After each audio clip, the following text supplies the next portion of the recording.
like a Hellcat.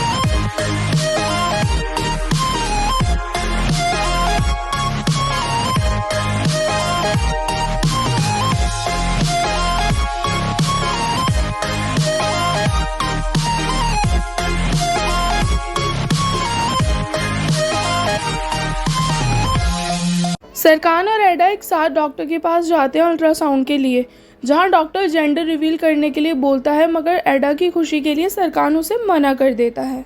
और वहीं दूसरी तरफ मिसेस आइडन भी मिस्टर कमाल की मॉम का बहुत ध्यान रखती हैं। ये देखकर सैफी खुश हो जाता है और उनसे कहता है कि आपको तो बेस्ट बहू का अवार्ड मिलना चाहिए। मिसेस आइडन कहती हैं कि मैं क्या करूं, मेरे कुछ भी करने से कमाल की मॉम खुश नहीं होती और कमाल अपनी मॉम से बहुत प्यार करता है। बुराक और मेलो भी एक साथ आउटिंग के लिए जाते हैं, जहां बुराक मेलो से पूछता है कि तुम मुझे अपनी फैमिली से कब इंट्रोड्यूस कराओगी। ये सुनकर मेलो हेजिटेट होने लगती है और कहती है कि मेरी फैमिली इस्तांबुल नहीं आती, मैं ही उनसे मिलने जाती हूँ। ये सुनकर बुराक उससे कहता है चलो एक काम करते हैं कि मैं भी तुम्हारे साथ चलता हूँ, लेकिन मेलो बहाना बनाकर उसे मना कर देती है और कहती है कि मेरा घर यहाँ से बहुत दूर है, तुम थक जाओगे। और सरकान भी ऑफिस आकर एंगन को अल्ट्रासाउंड रिपोर्ट्स दिखाकर पूछता है कि बताओ तुम्हें क्या लगता है बेबी गर्ल है या बॉय। एंगन भी उससे कहता है कि तुम इतने क्यूरियस हो तो तुमने डॉक्टर से क्यों नहीं पूछा। सरकान कहता है कि एडा की वजह से, लेकिन तुम्हें क्या लगता है मुझसे इतने टाइम तक वेट हो पाएगा, ये इम्पॉसिबल है।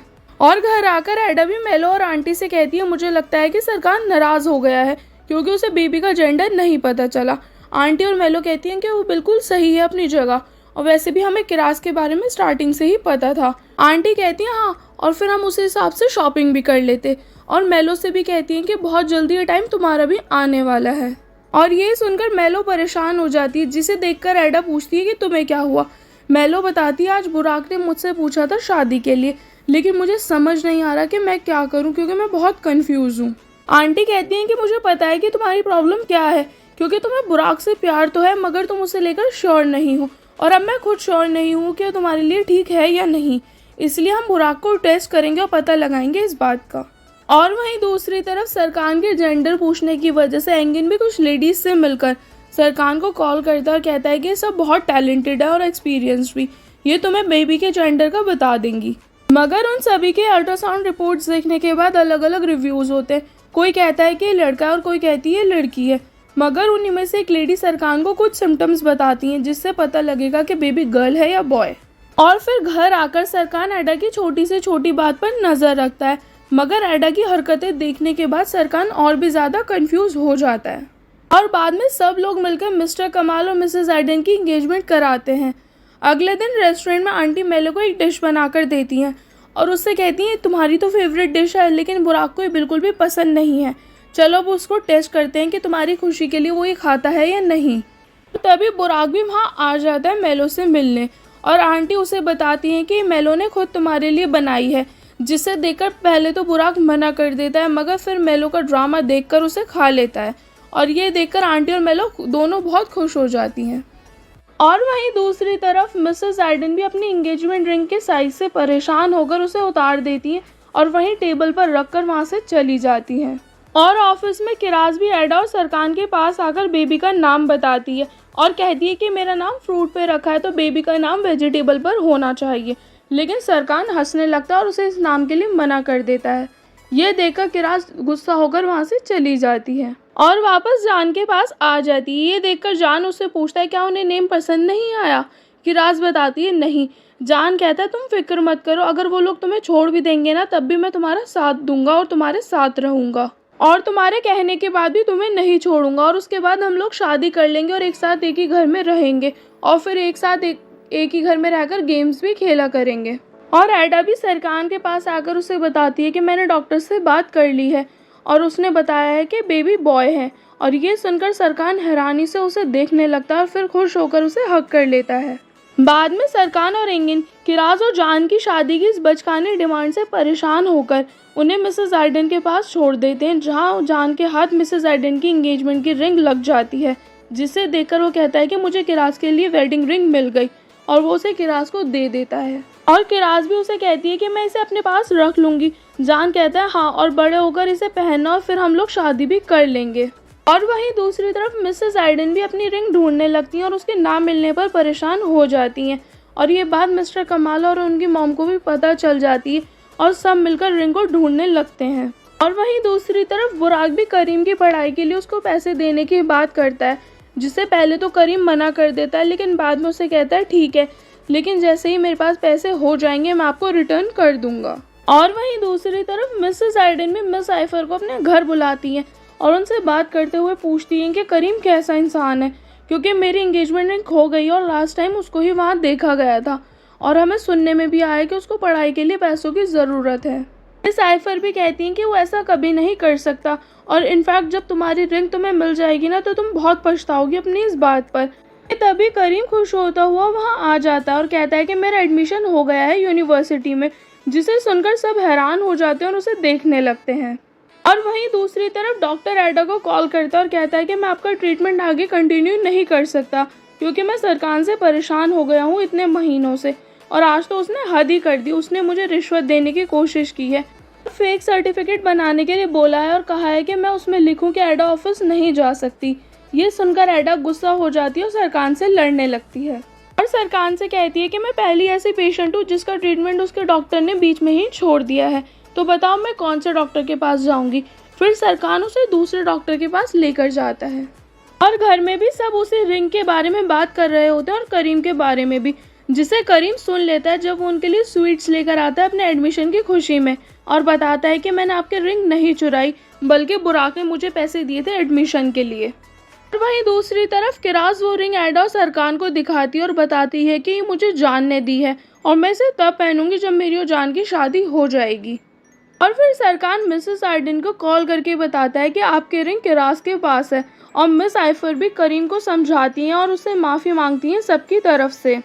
रात को एडा भी सरकार से बात करती है और उससे कहती है कि अब हमें अपने बेबी का नाम रख लेना चाहिए और पूछती है क्या तुम इसे अपने भाई का नाम देना चाहोगे।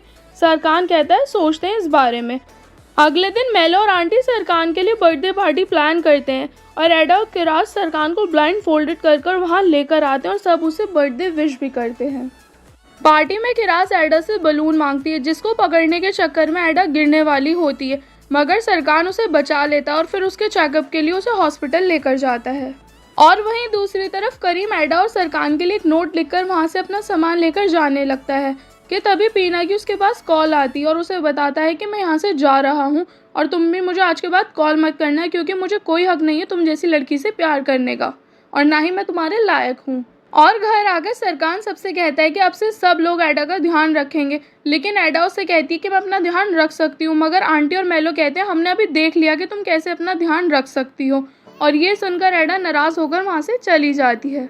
और वहीं दूसरी तरफ करीम भी बुराक के पास आकर उसको उसके पैसे वापस देता है और कहता है कि मेरे फ्रेंड ने मेरे लिए जॉब ढूंढ ली है, इसलिए मैं वहाँ जा रहा हूँ।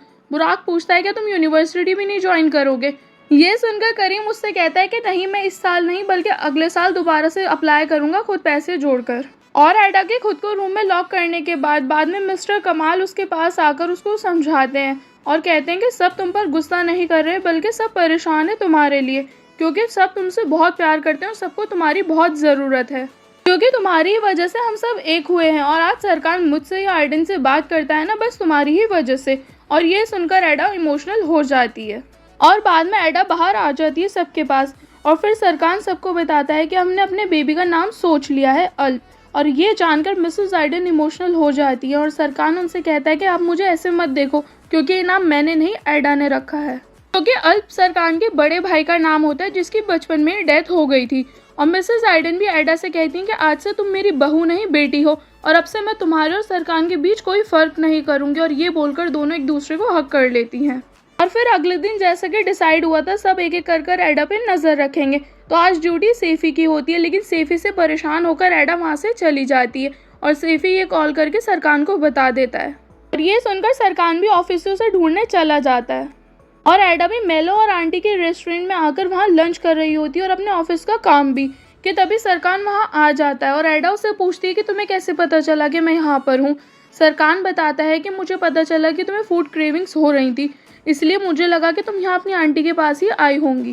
बाद में बुराक भी मेलो से मिलने रेस्टोरेंट आता और उससे बाहर चलने के लिए पूछता है, मगर मेलो उसे मना कर देती है और बहाने बनाने लगती है और कहती है कि मुझे लगता है ये रिलेशनशिप वर्क नहीं कर रहा, और ये बोलकर वहाँ से चली जाती है। और एडा भी करीम को कॉल करके उसे वापस बुला लेती है और बुलाकर उस पर गुस्सा करती है और कहती है कि अगर तुम मुझे आज के बाद बिना बताए गए तो अच्छा नहीं होगा। और ऐसे कर 4 महीने बीत जाते हैं, जहां एडा और सरकार नए घर में शिफ्ट होने का प्लान करते हैं और मेलो आंटी को बताती है कि मैंने डिसाइड कर लिया है बुराक से ब्रेकअप करने का। और ये सुनकर आंटी हैरान हो जाती है और पूछती है लेकिन क्यों? मेलो बताती है क्योंकि मैं प्यार करना चाहती हूँ एडा और सरकार की तरह, और मुझे बुराक के साथ ऐसा कुछ फील नहीं होता। और वहीं दूसरी तरफ सैफी भी मिसेस आइडन से कहता है कि एडा की डिलीवरी के बाद मैं ये जॉब छोड़ना चाहता हूँ। ये सुनकर मिसेस आइडन अपसेट हो जाती हैं और कहती हैं कि अगर तुम 2 वीक्स बाद चले जाओगे मुझे छोड़कर। सैफी कहता है हाँ, क्योंकि बहुत टाइम से मुझे बिल्कुल भी रेस्ट नहीं मिला और मैं अपनी पर्सनल लाइफ बिल्कुल भूल चुका हूँ और मैं अपनी लाइफ जीना चाहता हूँ और उसे एंजॉय करना चाहता हूँ। ये सुनकर मिसेस आइडन उससे रोते हुए कहती हैं कि मैं कैसे रहूँगी तुम्हारे बिना, क्योंकि तुम ही तो मेरा सब कुछ हो। ये सुनकर सैफी उनसे कहता है कि आप नया सैफी ढूंढ लेना।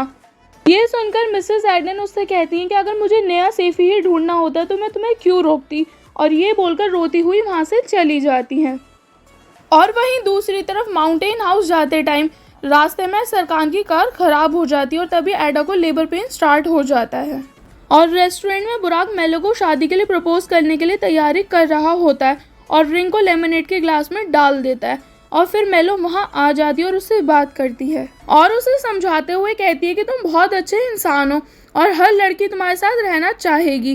बुराक भी कहता है कि मैं आज तक इतना खुश कभी नहीं रहा जितना तुम्हारे साथ रहता हूँ और मैं तुम्हें कभी भी नहीं खोना चाहता। ये सुनकर मेलो उससे कहती है लेकिन कभी कभी 2 लोगों का किस्मत में मिलना नहीं लिखा होता, जैसा कि तुमने मेरी शादी के लिए बोला था, मगर मैं शादी नहीं करना चाहती अभी। बुराक भी उससे कहता है कि मैं तुमसे बहुत प्यार करता हूँ और इस बात को लेकर मुझे कोई डाउट नहीं है। फिर मेलो कहती है लेकिन मैं तुमसे प्यार नहीं करती, और ये सुनकर बुराक का दोबारा से दिल टूट जाता है। और वहीं दूसरी तरफ सरकार भी अपनी कार रिपेयर करके उसको स्टार्ट करता है और एडा को हॉस्पिटल ले जाने लगता है। और मेलो भी गलती से वो लेमनेड पी लेती है जिसमें वो रिंग होती है और वो रिंग उसके गले में अटक जाती है कि तभी आंटी वहाँ आ जाती है और मेलो को हॉस्पिटल लेकर जाती हैं। और ऑफिस में भी एंगिन और एरदम की टक्कर हो जाती है जिसकी वजह से वो दोनों गिर जाते हैं और उनके चोट लग जाती है। और एडा की भी डिलीवरी पेन ज़्यादा होने की वजह से सरकार को कार रास्ते में ही रोकनी पड़ती है और एडा उससे कहती है कि तुम्हें यही डिलीवरी करनी होगी और तुम्हें इस बारे में नॉलेज भी है क्योंकि तुमने इस पर बहुत रिसर्च की है। और वहीं दूसरी तरफ एक एक कर सब अपनी प्रॉब्लम्स के साथ हॉस्पिटल आ जाते हैं और डॉक्टर भी मेलो को बताता है कि मैंने तुम्हें कैफ़े में देखा था और तुम मुझे बहुत अच्छी लगी थी, लेकिन मैं तुम्हारे पास नहीं आया क्योंकि मुझे लगा तुम ऑलरेडी इंगेज्ड हो। ये सुनकर मेलो से बताती है कि मैं इंगेज नहीं हूँ और फिर उसका डॉक्टर का नंबर ले लेती है। और जंगल में एडा की डिलीवरी होने के बाद वो लोग घर आ जाते हैं और फिर सब लोग एक साथ सेलिब्रेट करते हैं। And then they live happily ever after. So guys, इसी के साथ हमारे इस ड्रामे का एंड हो जाता है और कमेंट सेक्शन में कमेंट कर बताइए कि आपको नेक्स्ट ड्रामा कौन सा देखना है। Thank you.